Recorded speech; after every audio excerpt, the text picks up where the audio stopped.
Progress through this Thursday afternoon. 80-degree day. You can't ask for a better day anywhere in the country. And once again, look, a big shout out to my little girl Miracle. Look forward to it tomorrow, baby. Alrighty. The NBA. NBA action. It is fantastic. The All-Star reserves were named today. I don't dispute too many of them. I don't dispute any of them. Actually, I'm actually kind of happy that some of the the people who are the perennial people, as they like to call them, who get there just on the pep rally mentality that we have in this country. I'm happy that they're not going to the game this year. I'm happy to see that Tony Parker was named. I'm happy to see that my man up in Portland finally got his day in the sun. Um, LaMarcus Aldridge has been one of the 3 or 4 best power forwards the last 3 years in the game, and he and Kevin Love both going to the All-Star game is good for the league. The league is in good shape. It's got a lot of good young players. Ricky Rubio and Kyrie Irving have not disappointed as high draft picks. I mean, a lot of the big men haven't really had an opportunity to show what they can do.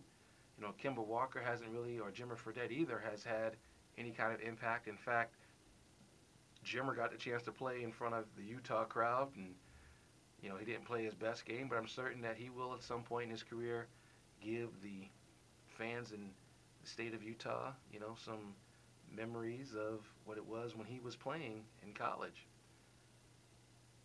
But speaking of some teams, the last 2 weeks, I've been so ready to jump and go crazy about the Clippers and what the Clippers have done and what the Clippers are doing and blah, blah, blah.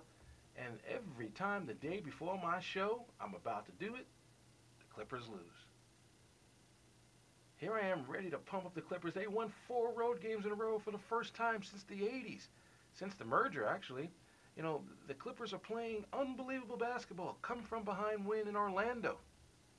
That game was unreal for them to come back to win that game. They were down big. They came back, hit 3-point shots. I mean, they just played unbelievably. And then they go to Cleveland for the second year in a row and throw up a stinker. Now, I know they got debilitating news this week with Chauncey Billups being declared out for the season with a ruptured Achilles. That is one injury I hope and pray I never get, because I never see anybody do anything differently than they normally do, and they get hurt. Let me explain what I mean. I remember when Dominique Wilkins got his Achilles. Dominique just was walking up the court. Pop. I remember Chauncey Billups, all he was doing was going for the basketball. Pop. I used to like wearing low-cut sneakers all the time when I played basketball. I turned my ankles all the time, and I thought that was painful. But rupturing an Achilles, my goodness. I mean, it's impossible to put into words what these men keep describing the pain as. I mean, he said it felt like someone shot him in the foot. He didn't do anything. He was just reaching for the ball. But, last night the Clippers did not play, completely intelligently. I mean, Mo Williams last night, he must have had a Cleveland flashback. He had a chance last night to give the Clippers a lead with a wide open layup, and he choked.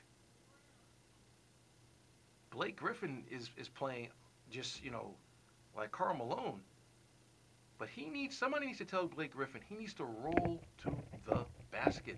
Stop trying to pop out for jump shots. Roll to the basket. Roll to the basket. Chris Paul last night didn't shoot very well.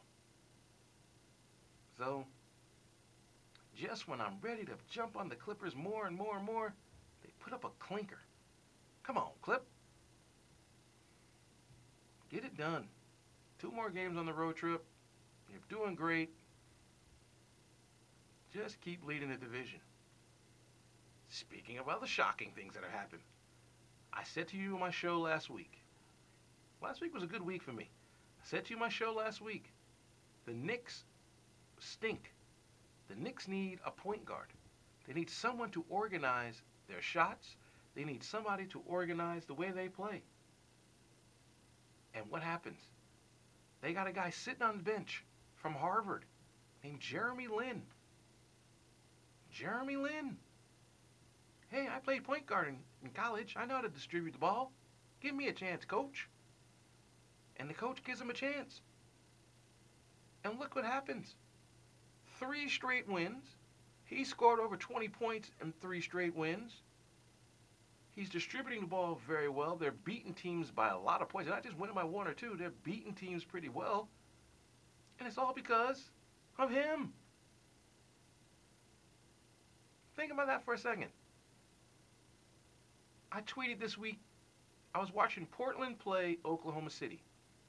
And I said, yes, the referee screwed Portland out of a victory by calling a goaltend on a Durant layup that should not have been called. I get it.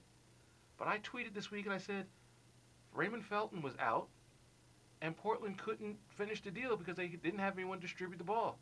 Jamal Crawford is a gunner. He's not a point guard. Wes Matthews Jr., he's not a point guard.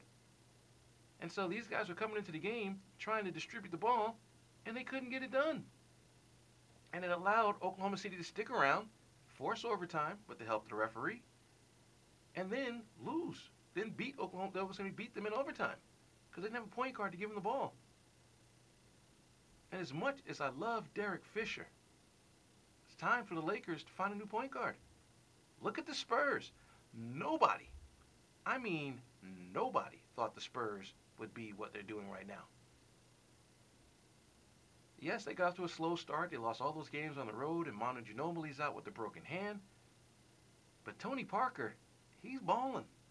He had 37 last night, 42 the night before. Everyone keeps talking about the pick and roll. Well, if Blake Griffin and Chris Paul could just watch one game a week, watch the Spurs. Watch how Parker and Duncan run the screen and roll. Last night, he was absolutely brilliant running that pick and roll against Philadelphia. And Philadelphia is a really good defensive team and the story in the East. And they couldn't stop it. I mean, Lou Williams and Drew Holiday, I mean, they're faster than the speed of light. And we'll be back to pick up this point. And I'm going to try something new. I never did this on my other show, but we're going to try this because it says I'm supposed to. So let's take a station break, and we'll be back to finish up on 89.7 KLAS FM after this.